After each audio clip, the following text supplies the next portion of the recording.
Welcome to Shri Shri food. આજે હું તમારા માટે ખાજાની રેસીપી લઈને આવી છું। આ ખાજા કુરકુરા અને ક્રિસ્પી છે અને એકદમ જ્યુસી છે। તમને લેયર બાય લેયર દેખાય છે તે એકદમ પરફેક્ટ બન્યા છે। ઘરે બહુ જ આસાનીથી બનાવી શકાય છે, પણ તમારે ટીપ અને ટ્રિક્સને ધ્યાનમાં રાખવાની છે। તમે તેને ફોલો કરશો તો તમારા ખાજા પણ એકદમ સરસ રીતે ક્રિસ્પી બનશે। તો ચાલો લેયરવાળા ખાજા બનાવવાની શરૂઆત કરીએ। તો તેના માટે અહીંયા મેં 1 કપ મેંદો લીધેલો છે, 1 કપ ખાંડ, જરૂર પ્રમાણે પાણી, ચપટી મીઠું, 3 ટેબલસ્પૂન ઘી લઈશું મોણ માટે અને તળવા માટે તેલ। મેંદાની અંદર ચપટી મીઠું નાખીશું, 3 ટેબલસ્પૂન મોણ માટે ઘી નાખીશું। અત્યારે મેં મોણ માટે ઘી લીધેલું છે, તમે તેલ પણ લઈ શકો છો। હવે હાથથી બરાબર મિક્સ કરી લઈએ। આ રીતે એકદમ સારી રીતે મોણ આપવાનું છે લોટને। મિક્સ કરી આ રીતે મુઠ્ઠી વાળી આ રીતે મોણ નાખવાનું છે। આને આપણે મુઠ્ઠી પડતું મોણ નાખ્યું કહેવાય। હવે બધું સરસ રીતે મિક્સ થઈ ગયું છે। હવે આમાં થોડું થોડું પાણી નાખીને તેનો લોટ બાંધવાનો છે।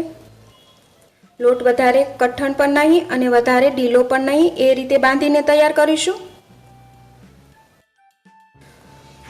હવે આ લોટ તૈયાર થઈ ગયો છે, તેને 2 થી 3 મિનિટ માટે આ રીતે જ મસળી લઈએ અને તેને તૈયાર કરીશું। જુઓ, હવે આ લોટ વધારે કઠણ પણ નથી અને ઢીલો પણ નથી, આ રીતે બાંધીને તૈયાર કરવાનો છે। આ રીતે પરફેક્ટ બાંધીને તૈયાર કરીશું। હવે તેને ઢાંકીને 15 મિનિટ માટે રેસ્ટ આપીએ। ત્યાં સુધીમાં આપણે ચાસણી બનાવી લઈએ। તો તેના માટે 1 કપ ખાંડ લીધેલી છે, તે કડાઈમાં નાખીશું, અડધો કપ પાણી નાખીશું। હવે તેને ધીમા ગેસ પર ખાંડને ઓગાળીશું। હવે તેમાં 3 નંગ ઇલાયચી નાખીશું, આ રીતે તેને ફોલી લીધેલી છે। આ રીતે હલાવતા ખાંડ ઓગળી ગઈ છે, પણ આપણી ચાસણી હજી રેડી નથી। હવે ચાસણીને આપણે ચેક કરી લઈએ, અંગૂઠા અને આંગળી વચ્ચે ચેક કરીશું। આ રીતે એક તાર બનવો જોઈએ, આપણે એક તારની ચાસણી તૈયાર કરીશું। તો આ ચાસણી આપણી તૈયાર છે, ગેસ બંધ કરી દઈએ। હવે ચાસણીને આપણે સાઈડ પર ઠંડી થવા માટે મૂકી દઈશું। હવે લોટ આપણે રેસ્ટ માટે મૂક્યો હતો, તેને કેળવી લઈએ।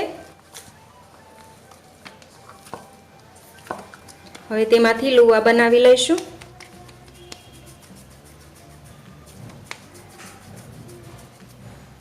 આ રીતે લોટમાંથી 5 લુવા બનાવી લીધેલા છે। હવે આપણે લુવામાંથી રોટલી બનાવીશું। હવે રોટલી વણવા માટે પાટલી લીધેલી છે, કોરો મેંદો પણ લીધેલો છે, તેમાં આપણે લુવાને આ રીતે ડસ્ટ કરી લઈએ। હવે આપણે જે રીતે રોટલી બનાવીએ એ રીતે તેને વણીને તૈયાર કરીશું। આ રોટલી આપણે એકદમ પાતળી વણીશું, જરૂર લાગે તો ફરી આપણે લોટ ડસ્ટ કરીશું। જેટલી રોટલી પાતળી વણીશું તેટલા સારા લેયર બનશે। હવે આપણી આ એક રોટલી વણાઈને તૈયાર છે, તમે જોઈ શકો છો એકદમ પાતળી રોટલી વણીને તૈયાર કરી છે। તેને આપણે એક પ્લેટમાં લઈ લઈએ। એ જ રીતે આપણે બીજી રોટલી પણ વણીને તૈયાર કરીએ। આ રીતે આપણી 5 રોટલી વણાઈને તૈયાર થઈ ગઈ છે। હવે આપણે ખાજાનો શેપ દેવાની તૈયારી કરીએ। હવે આપણે એક રોટલી લઈશું, તેના ઉપર ઘી લગાવીશું। અત્યારે હું ઘી લગાવી રહી છું, તેલ પણ લગાવી શકો છો। આખી રોટલી ઉપર ઘી લગાવીને તૈયાર કરીએ। આ રીતે આખી રોટલી પર આંગળીથી જ આપણે ઘી લગાવીને તૈયાર કરીએ। હવે તેના ઉપર કોરો મેંદો સ્પ્રિંકલ કરીએ। એ જ રીતે આપણે બીજી રોટલી તેના ઉપર મૂકીશું, તેના ઉપર પણ ઘી લગાવીશું। આ જ રીતે આપણે આખી રોટલી ઉપર ઘી બરાબર લગાવીને તૈયાર કરવું। ફરી તેના ઉપર કોરો મેંદો સ્પ્રિંકલ કરીએ। મેંદો પણ આપણે આખી રોટલી ઉપર જ સ્પ્રિંકલ કરવાનો છે। ફરી તેના ઉપર ત્રીજી રોટલી મૂકીએ, તેના પર પણ સેમ પ્રોસીજર કરીશું। થોડું ઘી લગાવીશું, કોરો મેંદો સ્પ્રિંકલ કરીએ। હવે તેના ઉપર ચોથું લેયર મૂકીશું, તેના ઉપર પણ ઘી લગાવીશું, મેંદો નાખીશું। તેના ઉપર 5મું લેયર મૂકીશું, તેના ઉપર પણ આપણે ઘી અને મેંદો લગાવી દઈએ। આનાથી વધારે લેયર ન બનાવવા, વધારે બનાવશો તો તેને તમે હેન્ડલ નહીં કરી શકો અને તે બહુ જ મોટા થઈ જશે। 5 લેયર બરાબર છે. તો હવે આપણે 5 લેયર કમ્પ્લીટ થઈ ગયા છે. ધ્યાનથી જુઓ. 5 રોટલીના કોર્નર આ રીતે સારી રીતે પકડી લેવાના છે. આ રીતે ટાઈટ પકડી લઈશું. આ રીતે શીટ પકડી લીધી છે. તેને એકદમ ધીમેથી એક સાઈડ રોલ બનાવતા જઈએ. આ રોલ બનાવીએ ત્યારે એકદમ ટાઈટ હોવો જોઈએ. ઢીલો હશે તો ખુલી જવાનો ડર રહે છે. આ રીતે બંને સાઈડથી એકદમ ટાઈટ રોલ બનાવતા જઈએ. હવે આ રોલ તૈયાર થઈ ગયો છે. હવે આ કોર્નર છે તે તેલમાં તળતી વખતે ખુલી જાય તો તેને નોર્મલ પાણીથી પેક કરી લઈશું. આ રીતે નોર્મલ પાણી લગાવી દઈએ અને કોર્નર બરાબર પેક કરી લઈએ. આ રીતે બરાબર કોર્નરને પાણી લગાવી તૈયાર કરીશું, જેથી તળતી વખતે ખુલે નહીં. બધા જ કોર્નર એ રીતે પેક કરીને તૈયાર કરીએ પાણી લગાવીને. આ રીતે પેક તમે પણ જરૂરથી કરજો. જુઓ, આ રોલ બનીને તૈયાર થઈ ગયો છે. હવે તેને ચપ્પુથી કટ કરી લઈશું. આ રીતે સાઈડ કટ કરી અલગ મૂકી દઈએ. કટ કરી લઈશું. આ રીતે અડધો ઇંચ કટ કરીશું.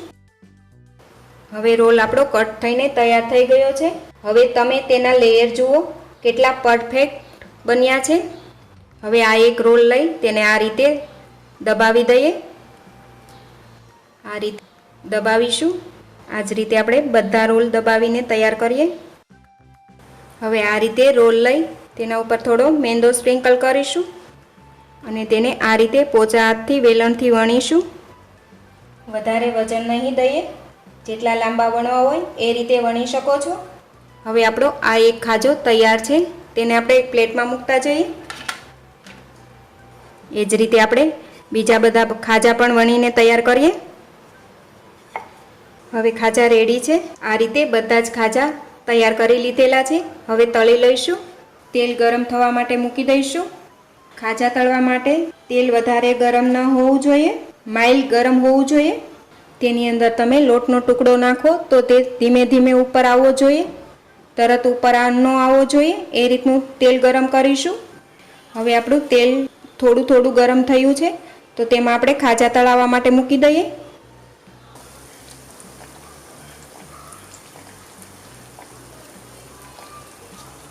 જુઓ, આ રીતે 1 બાય 1 ખાજા ઉપર આવવા લાગ્યા છે. તો આ સમયે ખાજાને આપણે પલટાવી લઈશું.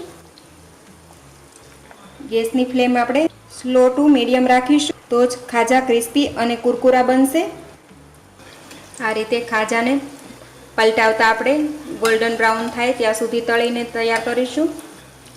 એ પહેલાં જો તમે હજી સુધી અમારી ચેનલ સબસ્ક્રાઈબ નથી કરી તો પ્લીઝ અહીંયા ક્લિક કરો એટલે સબસ્ક્રાઈબ થઈ જશે અને બેલ આઇકન પર ક્લિક કરશો એટલે તમને અમારા નવા વિડીયો મળતા રહે. અને વિડીયો પસંદ આવે તો પ્લીઝ લાઈક પણ કરો અને તમારા ગ્રુપમાં શેર પણ કરવાનું ભૂલતા નહીં. હવે આપણા ખાજા ગોલ્ડન બ્રાઉન થઈ ગયા છે. તેને આપણે બહાર લઈ લઈએ. તો તમે જોઈ શકશો આપણા ખાજામાં એકદમ સરસ રીતે અલગ અલગ લેયર બનેલા છે.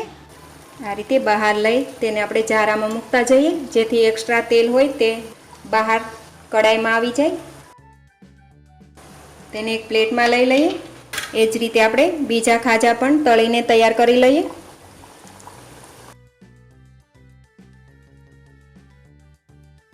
હવે આપણે બધા જ ખાજા તળાઈને તૈયાર છે. તો તમે લેયર જોઈ શકશો. હવે આ ખાજાને આપણે ઠંડા થયા બાદ ચાસણીમાં નાખીશું.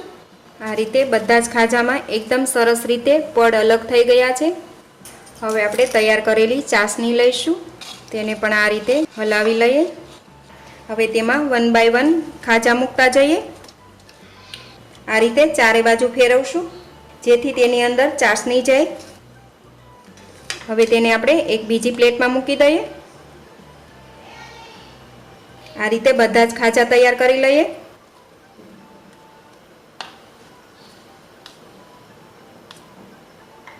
તો હવે આપણા ક્રિસ્પી લેયરવાળા ખાજા એકદમ તૈયાર છે સર્વ કરવા માટે. આ સ્વીટ ખાજાને આપણે કોઈ પણ તહેવાર પર બનાવી શકાય છે. આ ખાજા બનાવીને કોઈ પણ એક કન્ટેનરમાં ભરીને 15થી 20 દિવસ સુધી આપણે તેને રાખી શકાય છે.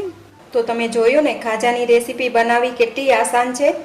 તો આ ખાજાની રેસીપી તમે પણ તમારા ઘરે એકવાર જરૂરથી બનાવજો અને તમારા એક્સપિરિયન્સ શેર કરજો. તો ફરી મળીશું એક નવી રેસીપી સાથે.